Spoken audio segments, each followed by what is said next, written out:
There we go, we're on. Right, good afternoon from wet and windy Bournemouth. I nearly forgot the town I'm in. I'm in the car with Darina and Paul, and I'm Sven. And we'll just have basically a quick, very brief update. We went down to Bournemouth Hospital today to, how would you describe the theme of the sit-down stroke rally today that we were doing there? There was a sort of a message behind it, wasn't there? Oh, yes.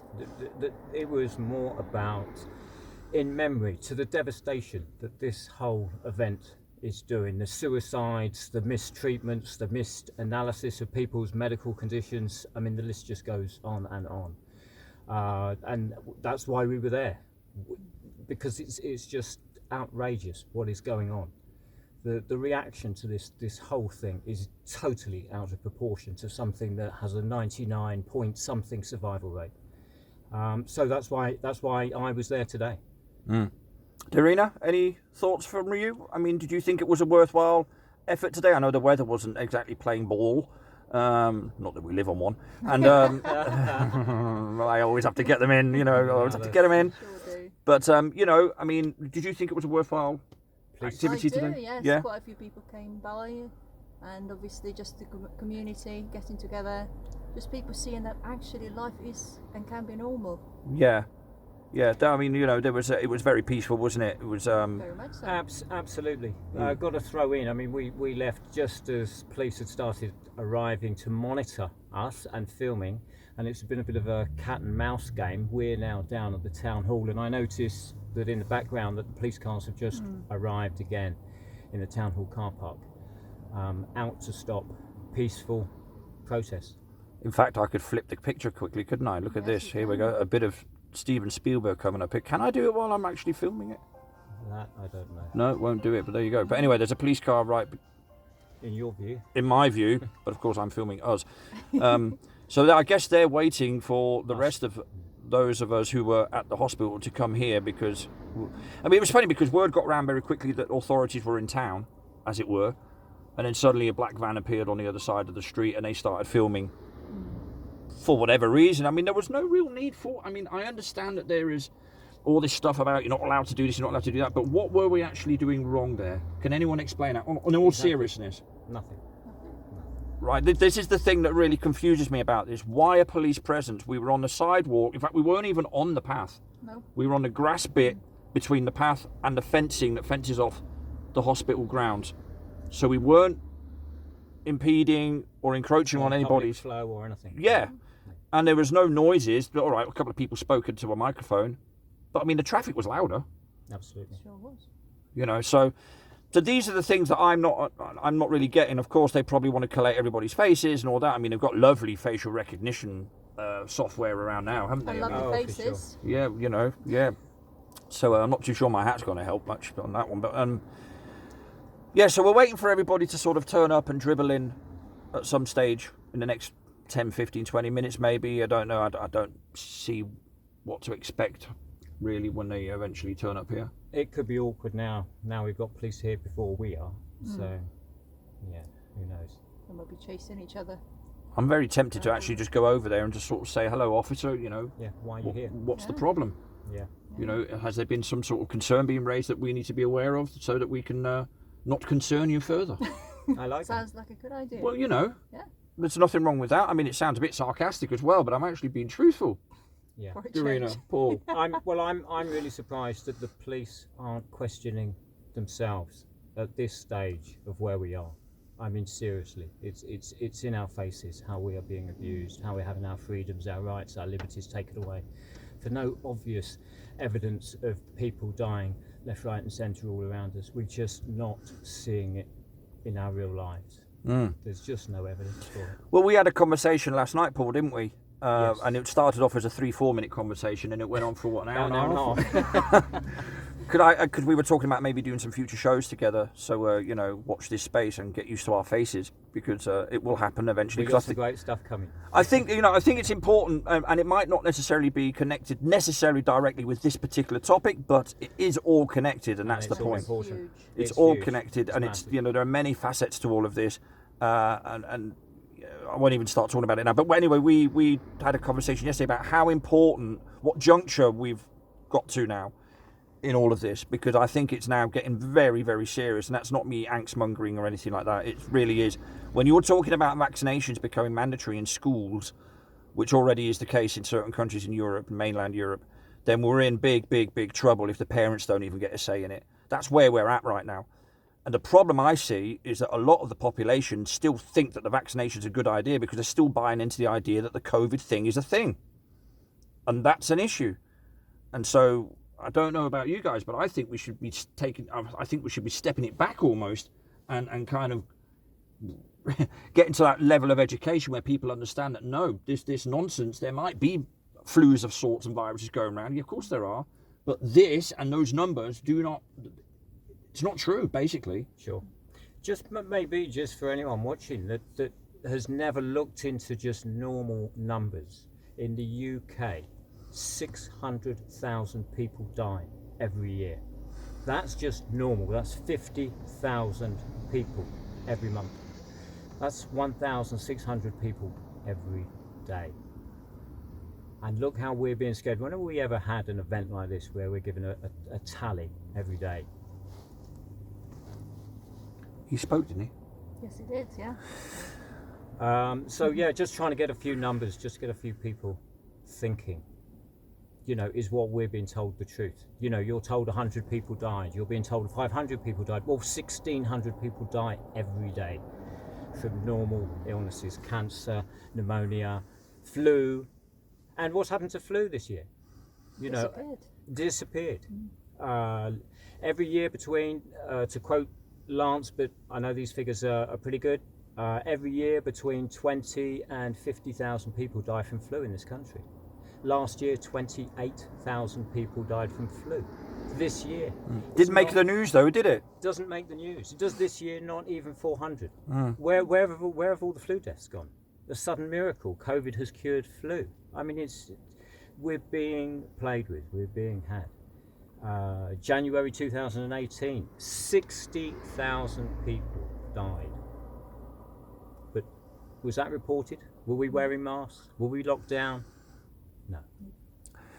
Yeah, it's gone to a crazy stage, and then when you look at all the procedures or the measures that are taken or enforced, let's say, they all don't make sense. That's the funny thing about it. And I remember listening to a lot of videos and listening to conversations where people are saying, well, yeah, that's a bit of a tactic, the whole confusion element. 1 minute tell them face masks are good for you, then next minute tell them that face masks are bad for you. Absolutely. This is the gaslighting. This is to confuse the general public. People do not know where they are. They don't know what they're supposed to do. They don't know what's right. They don't know what's wrong. They're just in a state of total confusion, and it's just being told orders through the mainstream media. And they're the biggest monster. And they are the biggest monsters by far. That's what people have to understand. So when I hear people saying to me, when I partake in some meetings during the week and stuff, and some of the people who I talk to, the facilitators, they tell me all the time to rebut me. They always say to me, well, I know of people who have had the COVID, and I know personally 1 or 2 who have died of it. And you just think to yourself, well, but how do you know they had how do you know they actually had that? You were told, and that is at best secondary information, at best. And weren't you able to taught at school, if possible, to get primary information, right? Absolutely. You don't, that's just the basic sort of skill of gaining information, surely. Or you'd certainly vary your sources. And I've said this before, if you go to a doctor and he diagnoses you with something very nasty, first thing you would do is get a second opinion. You wouldn't just rest on that, would you? But yet people buy what comes through the mainstream goggle box. Yeah. There is no research. There is no second opinion on the mainstream media. But yet we're told, to watch the internet, watch out for the internet, the naughty internet and all that, Well, guess what? Everybody, all mainstream uses internet. They all do. Internet is just like an online library. That's all it is. There you go. So, how do you see this panning out in the near future? What's the latest that we've been told? The latest that we've been told is by the end of the year, what vaccine is going to be up and ready for us? Is that what the latest was, Bojo, or what was he told by his script writers this time? I don't Well, listen to that man anymore. Well, no, of course not. I don't watch mainstream media at all, but the predictive programming that I kind of almost can't avoid. I heard on the radio the other day, Andrew Lloyd Webber on Heart Radio declaring that he's on a vaccine program for COVID. Can you believe? Yeah. A multi-millionaire queuing up to have chemicals pumped into his arm of unknown origin. I find quite hard to believe, stating that the vaccine will be ready by March. So from my perspective, that's predictive programming. That's the key month. That's when they're going to bring this through. That's when they're going to push it. And from my perspective, that's dodgy because my birthday's in March. So that's not a very nice present, is it? Happy birthday! Have one of these. Yeah, But great. anyone that's not familiar with the predictive programming, and I mean, in the same sense that the Joe public has been convinced there's going to be a second wave. You know, that was early days. That was put into public's mind right from day one. There will be a second wave. People had second wave in their head before the first wave was over. And you know what? That is very true. And I remember doing a show many months ago, and I remember saying I think it was February already, I said they're already announcing a second wave. Course. Now, and to me, the only way you know what's happening in the future is if you've written a script yourself. Which is what they do. Which is what they've done. That's it. Absolutely. And that it doesn't take a genius to work that out. And that's just common sense. But if you approach people with that common sense, they will rebut it with, yeah, but since when are you qualified to talk about that? Yes. Because Dr. Professor so-and-so is saying this, he must know. Well, guess what? There are plenty of Dr. Professor so-and-sos who don't get airtime on the BBC who are saying what we're saying. Thousands of them, Yeah, you know. There's more coming on board. And there's more coming on board because they're now starting to gain a bit of courage around it all, and they're realising there's more to it than paying your bloody mortgage and buying a nice bottle of Chardonnay.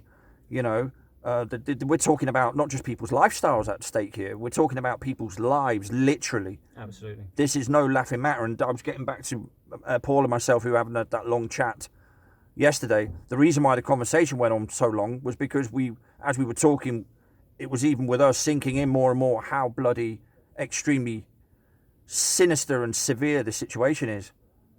And that's not overstating it. It's not overstating it. I would like to make a shout out to Robert Kennedy Jr. Legend. Absolute legend. Go and watch him. Yeah. Talks about all the vaccine. He's been working with this for 20 years. What vaccines are about and what they're doing, and whether they work and whether they don't work, and it makes that very interesting listening. There's a fantastic video on the Freedom Platform. Look him up. Freedom Platform. Go and have a look. Yeah. There were quite a few out there that are doing some good work.